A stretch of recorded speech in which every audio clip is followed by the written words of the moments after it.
What is a statement of purpose. What is a statement of purpose.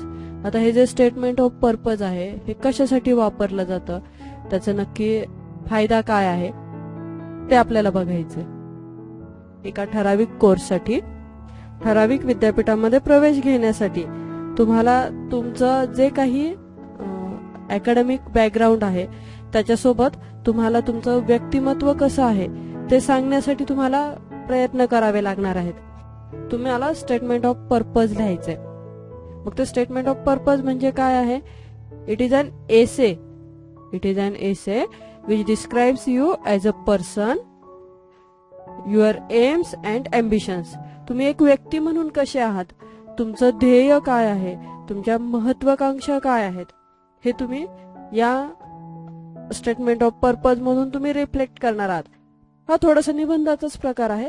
फक्त इथे तुम्हाला हा जो निबंध आहे तो अशा प्रकारे लिहायचा आहे की ज्यामुळे व्यक्ती म्हणून उत्तम आहात, तुमचे ध्येय ठरलेलं आहे, तुमच्या महत्वाकांक्षा ठरलेल्या आहेत, तुम्ही हे सगळं त्या निबंधामधून, तुमच्या त्या एसओपी मधून व्यक्त करणार आहात. It speaks about your journey of life and the qualities you have nurtured in the process. हा जो निबंध आहे, हा निबंध म्हणजेच एसओपी काय करणार आहे, तुमचा आयुष्याचा जो प्रवास आहे तो सांगणार आहे. आणि and the qualities you have nurtured in the process, आणि तुम्ही ज्या काही क्वालिटीज तुमच्या जीवन प्रवासामध्ये अक्वायर केलेल्या आहेत, ज्या काही क्वालिटीज तुमच्यामध्ये अंतर्भूत होत्या, मुळातच तुमच्याकडे उपजत होत्या, त्या कशा विकसित केल्या किंवा नसलेल्या कसं स्वतःसाठी ती क्वालिटी तुम्ही स्वतःमध्ये कशी डेव्हलप केली, हे सगळं जे आहे हे सगळं तुम्हाला या एसओपी मधून स्वतःला एक्सप्रेस करायचंय.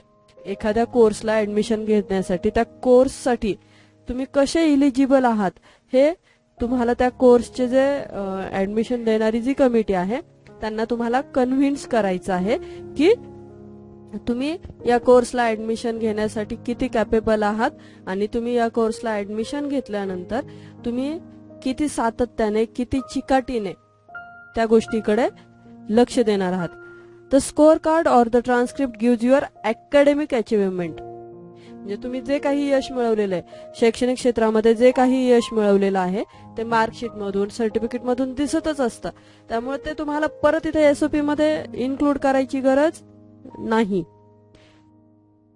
It is a objective but SOP gives an idea about your innate qualities and is subjective in nature. हा जरी उद्देश असला तरी एसओपी काय करतं की तुमच्यामध्ये अंतर्भूत असलेले किंवा तुमच्याकडे उपजत असलेले जे काही गुण आहेत ते तुम्ही कसे डेव्हलप केले आहेत हे सगळं त्या या एसओपी मध्ये इन्क्लूड होणार आहे. The SOP gives an opportunity to show the special qualities which make you distinct from others. ही जी एसओपी आहे, ही एसओपी तुम्हाला अशा प्रकारे लिहायची आहे की तुम्ही जे काही स्वतःला रिप्रेझेंट करताय, तर ते तुम्ही जे रिप्रेझेंट करताय ते तुम्ही इतरांपेक्षा कसे वेगळे आहात, तुमचं स्वतःचं असं वेगळं काय वैशिष्ट्य आहे की ज्यामुळे तुम्ही त्या कोर्सला ऍडमिशन घेण्यासाठी कॅपेबल आहात, हे तुम्हाला त्या तुमच्या स्टेटमेंट ऑफ पर्पज मधून दाखवायचं आहे. It explains why you want to join the course. ते काय व्यक्त करतं की तुम्ही हा कोर्स का बरं जॉईन करायची इच्छा आहे. व्हॉट इज युअर लाइकिंग, तुमची आवड काय आहे ते तुम्ही इथे एक्सप्लेन करणार आहात. How you have developed your liking, आणि तुम्हाला ज्या क्षेत्रामध्ये स्वतःचं करिअर करायचंय तर त्या क्षेत्रामध्ये स्वतःला डेव्हलप करण्यासाठी तुम्ही काय काय प्रयत्न केलेले आहेत हे सगळं या स्टेटमेंट ऑफ पर्पज मधून तुम्ही व्यक्त करणार आहात. It justifies how you will be able to achieve your aim. आणि तुम्ही काय करणार आहात, जस्टिफाय करणार आहात. काय जस्टिफाय करणार आहात की तुम्ही जे ठरवलेलं तुमचं उद्दिष्ट आहे, तुम्ही जे ठरवलेलं तुमचं ध्येय आहे, तुम्ही जे ठरवलेलं तुमचं उद्दिष्ट आहे, तुम्ही जे ध्येय ठरवलेलं आहे ते पूर्ण करण्यासाठी तुम्ही किती कॅपेबल आहात, तुम्ही किती ते अचीव करण्यासाठी पर्सिस्टंट आहात, हे सगळं या एसओपी मधून एक्सप्लेन. होणं गरजेचं आहे. It also explains why you have selected a particular university. आणि तुम्ही ज्या युनिव्हर्सिटीमध्ये अप्लाय करताय तीच युनिव्हर्सिटी, ती ठराविक युनिव्हर्सिटीज तुम्ही का सिलेक्ट केली ते सुद्धा तुम्हाला सांगायचंय. The SOP is a gateway to your career as the admission committee जजेस you or screens the application on the basis of SOPs received. The SOP is a gateway to your career. SOP हे एक तुमच्या करिअरसाठी प्रवेशद्वार असणार आहे. तुम्ही ते किती चांगल्या प्रकारे SOP रिप्रेझेंट करताल, त्यावर तुमचं ऍडमिशन ठरलेलं असतं. तुमचं अकॅडमिक अचिव्हमेंट जी आहे ती तर तुम्हाला त्या स्कोअर कार्डवरनं ट्रान्सक्रिप्टवरनं तर दिसतीच, पण इथे तुम्हाला काय व्यक्त करायचं, तुम्ही एक व्यक्ती म्हणून किंवा एखादं ध्येय अचीव्ह करण्यासाठी तुम्ही किती परसिस्टंट आहात हे तुम्हाला इथून व्यक्त करायचं आहे. आणि मग तुम्ही त्या ऍडमिशन कमिटी जी आहे ती काय करते, तुम्ही जे एसओपी पाठवलेलं आहे त्याचं स्क्रीनिंग करतात. म्हणजे काय करतात, त्याचं मूल्यमापन करतात, इव्हॅल्युएशन करतात आणि त्याच्यावर आधारित तुम्हाला ऍडमिशन द्यायचं की नाही हे ठरवतात. Hence it is a very important document. म्हणून अतिशय महत्वाचं डॉक्युमेंट आहे. आता तुम्हाला हे जे एसओपी लिहायचंय तर तुम्हाला काय करावं लागेल की आधी समजून घ्यावं लागेल. काय समजून घ्यावं लागेल? Understanding what to include and what not to include as all very well. म्हणजे त्याच्यामध्ये काय समाविष्ट करायचं आणि काय समाविष्ट करायचं नाही हे तुम्हाला व्यक्त करावं लागेल. What is of importance is getting the format right. मग जो काही फॉर्मॅट आहे, what is of most importance is getting the format right. मग कुठला नक्की फॉर्मॅट काय असेल, तो जो लिहिण्यासाठीचा जो फॉर्मॅट आहे तो नक्की कसा असेल. Like all professional documents, SOP also has a standard format that is followed by general universities. जेवढ्या काही विद्यापीठ आहेत ते विद्यापीठ जी आहेत ती तुम्हाला अर्ज करायच्या वेळेस त्याच्यासोबत SOP जी आहे, ही जे आपण स्टेटमेंट ऑफ पर्पज जे पाहतो आहोत, सॉप जे पाहतोय ते सॉप तुम्हाला इन्क्लूड करायला लावतात. द SOPs for undergraduate, post graduate और doctorate level would be different. हे जे सॉप आहे हे प्रत्येक लेव्हलसाठी, अंडर ग्रॅज्युएट, पोस्ट ग्रॅज्युएट आणि डॉक्टरेट या प्रत्येक लेव्हलला वेगळे वेगळे आहेत. हे एसओपी जे आहेत हे प्रत्येक लेव्हलला वेगळे वेगळे आहेत. म्हणजे अंडर ग्रॅज्युएट लेव्हलचं ज्यावेळेस सॉप लिहिलं जातंय त्यावेळेस तिथे सॉप, अंडर ग्रॅज्युएटच्या वेळेस सॉप ज्यावेळेस लिहिलं जातंय त्यावेळेस तिथं तुम्ही काय लिहिणार आहेत, तिथं तुमचा अनुभव हा कमी असणार आहे. म्हणजे तुम्हाला वर्क एक्सपिरियन्स जो आहे तो कदाचित नसेल. पण जर पोस्ट ग्रॅज्युएशनचा जर विचार केला तर तुम्ही पोस्ट ग्रॅज्युएट सोबत वर्क एक्सपिरियन्स जो आहे, पोस्ट ग्रॅज्युएट शिवाय वर्क एक्सपिरियन्स जो आहे तो सुद्धा तुम्हाला एक्सप्लेन करता येईल. त्यानंतर डॉक्टरेट लेव्हल म्हणजे PhD लेव्हल जी आहे त्या PhD साठीचे जो सॉप लिहायचा आहे तो सुद्धा वेगळा असेल. The SOPs differ according to the requirement. SOP जे आहे ते रिक्वायरमेंट जी आहे त्या कोर्स साठीची जी रिक्वायरमेंट आहे त्यानुसार प्रत्येकाचे वेगळे वेगळे असतात. एकच फॉर्मॅट जरी सेम असला तरी त्याच्यातलं जे कंटेंट आहे ते प्रत्येकाच्यासाठी वेगळं वेगळं आहे. The number of words in which and SOP is written is also different for different universities. वेगळ्या वेगळ्या युनिव्हर्सिटीज ज्या आहेत त्या आपलं किती शब्दामध्ये तुम्ही व्यक्त करायचं आहे, तुमचं सॉप जे आहे ते तुम्हाला किती शब्दात व्यक्त करायचं आहे ते तुम्हाला युनिव्हर्सिटी सांगत असते. काही युनिव्हर्सिटी 800 ते 900 सांगतात, काही 1000 ते 2000 सांगतात, काही 500 सांगतात. तर आता तुमच्या सिलेबसमध्ये तुम्हाला 500 वर्ड पर्यंत सांगितले, पण मोठ्या मोठ्या ज्या काही युनिव्हर्सिटीज ज्या आहेत त्या 800 ते 900 पर्यंत सुद्धा अलाउड करू शकतात. किंवा त्या युनिव्हर्सिटीचे जे जजेस आहेत, ऍडमिशन प्रोसेस मधले जे जजेस आहेत त्यांना असं वाटत असेल की स्टुडंट्सने, त्या कॅन्डिडेट्सनी ठराविक कालावधीमध्ये, ठराविक शब्दांमध्ये जास्तीत जास्त स्वतःला कसं रिप्रेझेंट करतो याच्यासाठी सुद्धा ते शब्द मर्यादा घालून देऊ शकतात. मग ती जी शब्द मर्यादा आहे तेवढ्या शब्द मर्यादेमध्ये तुम्हाला स्वतःला इतक्या चांगल्या प्रकारे रिप्रेझेंट करायचं आहे की कोर्ससाठी प्रवेश घेण्यासाठी, त्या कोर्सला प्रवेश घेण्यासाठी कॅपेबल आहात आणि ते तुम्हाला ऍडमिशन देऊ शकतील. अशा प्रकारे तुमचं जे सॉप आहे ते लिहिलं गेलं पाहिजे. SOP is written is also different for different university. At this level, when you would pass your standard 12 exam and write a personal statements to universities for admission to undergraduate course, you should follow the format given below. आता तुम्ही 12वीला आहात, ज्यावेळेस तुम्ही undergraduate साठी कुठल्याही युनिव्हर्सिटीसाठी प्रवेश घ्यायला जाताल त्यावेळेस तुम्हाला जे युनिव्हर्सिटीमध्ये सॉप जे लिहायचंय त्याच्यासाठीचा जो सॉप आहे किंवा जो स्टेटमेंट ऑफ पर्पज आहे त्याचा जो फॉर्मॅट आहे त्या format of the shop. The statement of purpose should be written in around 500 words, tentatively in 5 to 6 paragraph. Statement of purpose हे लिहिण्याची शब्द मर्यादा सांगितली. किती आहे हे लिहिण्याची शब्द मर्यादा? ही आहे 500. पण तरीही काही युनिव्हर्सिटीज ज्या आहेत त्या तुम्हाला 800 ते 900 एवढी सुद्धा शब्द मर्यादा देऊ शकतात. स्टेटमेंट ऑफ पर्पज हे लिहिण्याची शब्द मर्यादा सांगितली. किती आहे हे लिहिण्याची शब्द मर्यादा? ही आहे 500. पण तरीही काही युनिव्हर्सिटीज ज्या आहेत त्या तुम्हाला 800 ते 900 एवढी सुद्धा शब्द मर्यादा देऊ शकतात.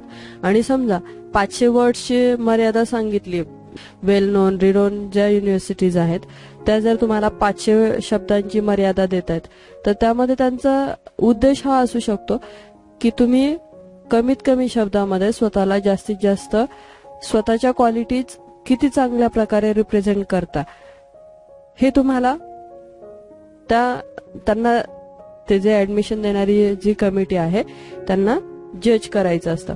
मग समजा जर तुम्हाला कमीत कमी शब्दामध्ये स्वतःचे क्वालिटीज जे आहेत त्या तुम्हाला रिप्रेझेंट करायच्या असतील तर तुम्हाला काय करावं लागेल?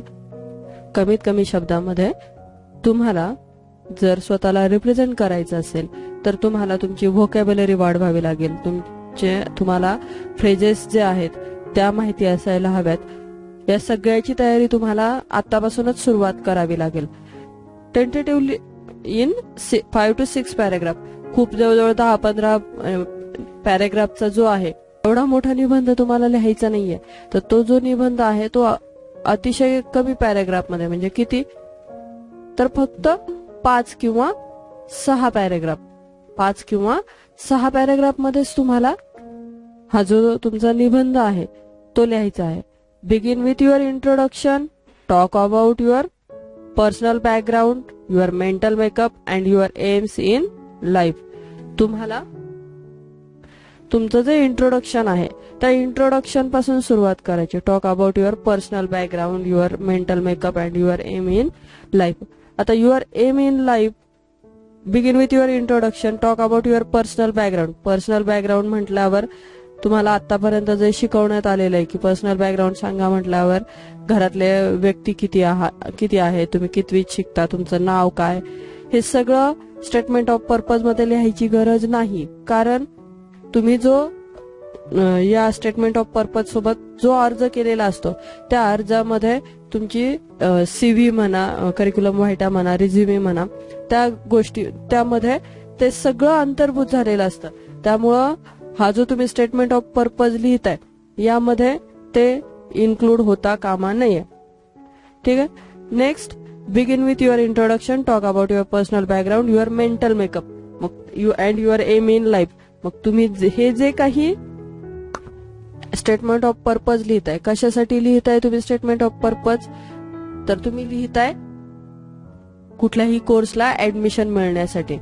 मग समजा त्या कोर्सला तुम्हाला ऍडमिशन घ्यायचं आहे आणि त्या कोर्सला जे काही तुम्हाला शिकायचं आहे त्या गोष्टीसाठी तुमची मनाची तयारीच जर नाहीये, तुम्हाला ज्या कोर्सला ऍडमिशन घ्यायचंय त्या कोर्ससाठी तुम्ही ऍप्लिकेशन केलंय, स्टेटमेंट ऑफ पर्पज लिहिलंय, पण तुमची जर मनाची तयारीच नाहीये की तुम्हाला तो जो कुठला ठराविक कोर्स आहे ते शिकायचं आहे, तर तुम्हाला ऍडमिशन मिळणार नाही. मग तुम्हाला त्याच्यातून काय दाखवावं लागेल की तुम्ही त्या कोर्सला प्रवेश घेण्यासाठी किती प्रिपेअर आहात, तुम्ही किती तयारी केलेली आहे. Next, the second paragraph should speak about why you wish to join this specific program or course your area of interest.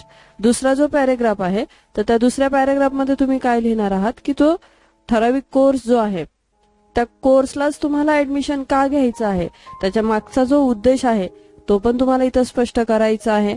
आणि त्या कोर्स मधला, त्या ठराविक फील्ड मधला ठराविक एरिया ऑफ इंटरेस्ट जो आहे तो सुद्धा तुम्हाला एक्सप्लेन करायचा आहे. In the third paragraph write about your qualities that would be helpful or suitable for this career goal or objective. या तिसऱ्या पॅराग्राफ मध्ये तुम्ही काय लिहिणार आहात की तुमच्या ज्या क्वालिटीज आहेत त्या या ठराविक करिअर गोल साठी तुम्ही जे उद्दिष्ट ठरवले किंवा एखादं करिअरचं जे ध्येय ठरवलेलं आहे त्या ध्येयासाठी तुमच्याकडे कोणत्या क्वालिटीज अंतर्भूत आहेत की ज्या तुम्हाला या करिअरमध्ये यशस्वी होण्यासाठी तुम्हाला फायदेशीर ठरू शकतात. Show how your hobbies and extra curricular activities would be helpful in strengthening your goals. इथे तुम्ही काय सांगणार आहेत की तुमच्या ज्या हॉबीज आहेत, तुमच्या ज्या काही हॉबीज आहेत त्या तुमचे जे ध्येय आहेत ते पूर्ण करण्यासाठी तुम्हाला कशा फायदेशीर ठरणार आहेत. एक्स्ट्रा करिक्युलर ऍक्टिव्हिटीज म्हणजे शाळेव्यतिरिक्त इतर ऍक्टिव्हिटीज की ज्या तुम्हाला या कोर्ससाठी फायदेशीर ठरणार आहेत.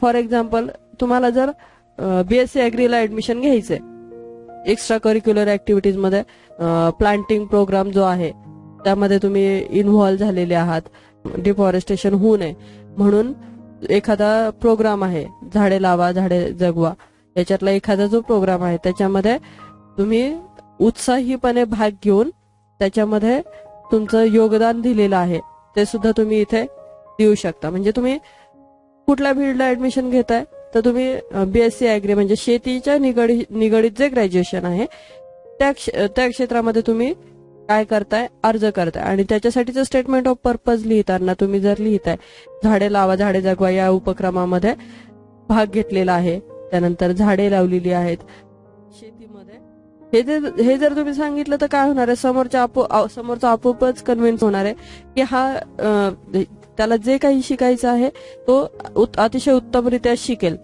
म्हणजे तुम्हाला त्या गोष्टीत आवड आहे हे तुम्ही जोपर्यंत समोरच्याला सांगत नाहीत तोपर्यंत तुम्ही त्या ऍडमिशनसाठी, तुम्ही त्या कोर्ससाठी इलिजिबल आहात हे सिद्ध होणार नाही. The fourth paragraph mention your experience in this field or any internship project you have done. मी फक्त एका एक्झाम्पल मधून तुम्हाला एक्सप्लेन करतेय. Mention your experience in this field, मग या फील्ड मधला तुमचा जो एक्सपिरियन्स आहे तो तुम्ही सांगणार. मग त्याच्यामध्ये पिकांना पाणी देणं म्हणा, फवारणी करणं म्हणा किंवा बियाणं आणणं म्हणा, ही जे बाकीची सगळ्या गोष्टी आहेत हे सगळं तुम्ही त्या तुमच्या ज्या स्टेटमेंट ऑफ पर्पज आहे त्यामध्ये तुम्ही इन्क्लूड करणार. त्याच्यानंतर internship project you have done. आणि मग समजा तुमच्या गावामध्ये यातल्या सगळ्या शेतकऱ्यांसाठी कुठलं तरी अभियान चालू केलेलं आहे की जे त्यांच्या पिकाचं उत्पादन जे आहे ते चांगल्या प्रकारे वाढावं, यासाठी काहीतरी उपक्रम चालू केलेला आहे. तर त्यामध्ये तुम्ही स्वतः हातभार लावलेला आहे. मग त्याच्यामध्ये तुमच्या पद्धतीने तुम्ही कशा प्रकारे त्यांना हातभार लावला, कशा प्रकारे मदत केली, तुम्ही कशा प्रकारे त्या उपक्रमामध्ये स्वतःला सहभागी करून घेतलं, हे सगळं तुम्ही त्यामध्ये एक्सप्लेन करणार आहे. You can state something which makes you distinct from the other applicants. याच्यामध्ये तुम्हाला काय करायचंय तर इतर जे अर्ज करणारे व्यक्ती आहेत त्यांच्यापेक्षा तुम्ही कसे वेगळे आहात. Next, in the concluding paragraph state how admission to this particular course university would be beneficial to you and how you look at it from a long term career perspective. In the concluding paragraph, state how admission to this particular course university would be beneficial to you and how you look at it from a long term career perspective. मग या ज्या कोर्सला तुम्हाला प्रवेश जो घ्यायचा आहे त्यामध्ये तुम्ही काय सांगणार आहात की या कोर्सला प्रवेश घेणं तुमच्यासाठी किती फायदेशीर आहे, तुमच्यासाठी किती फायदेशीर आहे आणि तुम्ही किती लांबचा विचार करता किंवा तुमची दूरदृष्टी कशी आहे की या क्षेत्रामध्ये तुम्हाला जे करिअर करायचं आहे त्यासाठी तुमची जी दूरदृष्टी आहे ती नक्की कशी आहे हे तुम्हाला इथे सांगायचंय. आता समजा मी तुम्हाला सांगितलेलं आहे तुम्हाला बीएससी ऍग्रीला ऍडमिशन घ्यायचं आहे, बीएससी ऍग्रीला ऍडमिशन घ्यायचंय, मग तुम्ही इथे सांगताना काय कशा प्रकारे सांगणार की जर माझं ग्रॅज्युएशन तुमच्या युनिव्हर्सिटीमधून पूर्ण झालं तर मी काय करू शकते की माझ्या गावातले जे काही शेतकरी आहेत, माझ्या गावातले जे काही शेतकरी आहेत त्यांना मदत करू शकतो, त्यांना सहाय्य करू शकतो पिकाचं उत्पादन जास्तीत जास्त येण्यासाठी, पिकाचं उत्पादन जास्तीत जास्त येण्यासाठी मी कशा प्रकारे मदत करू शकतो हे तुम्ही त्यातून एक्सप्लेन करणार की ज्यामुळं तर शेतीचं उत्पादन जास्त येईल आणि कमीत कमी खर्चामध्ये जास्तीत जास्त उत्पादन कसं तयार करता येईल. या सगळ्या गोष्टी ज्या आहेत या सगळ्या तुम्ही त्यामध्ये जर इन्क्लूड केल्या तर त्याचा नक्कीच फायदा होणार आहे की तुम्ही काय करताय, लॉंग टर्म करिअर पर्स्पेक्टिव्ह आहात. म्हणजे तुमचं करिअर फक्त स्वतःसाठी मर्यादित नाहीये तर तुम्ही इतरांचा सुद्धा विचार करताय की इतरांच्या सुद्धा भल्यासाठी तुम्ही त्या गोष्टीचा वापर करून घेणार आहात. तुम्ही जे लिहिताय, तुम्ही जे स्टेटमेंट ऑफ पर्पज लिहिताय तर स्टेटमेंट ऑफ पर्पज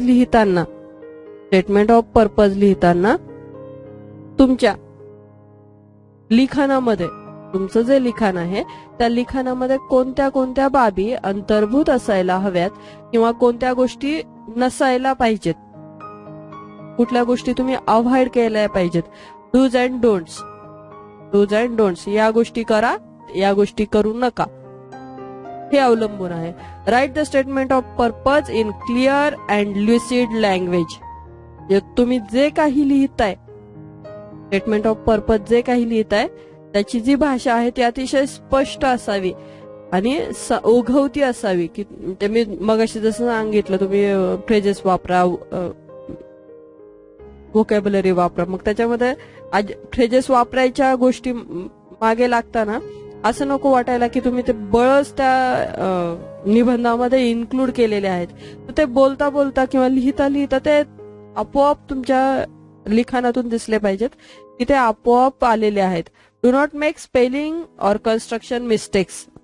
सगळ्यात मोठी चूक, जर तुम्ही स्पेलिंग मिस्टेक करत असताल, सेंटेन्स कन्स्ट्रक्शन्सच्या जर तुमच्याकडून चुका होत असतील, तर तुमचा जो निबंध आहे तो तिथेच बाद होणार. सुरुवातीलाच पहिल्या 2-4 शब्दामध्ये जर तुमचं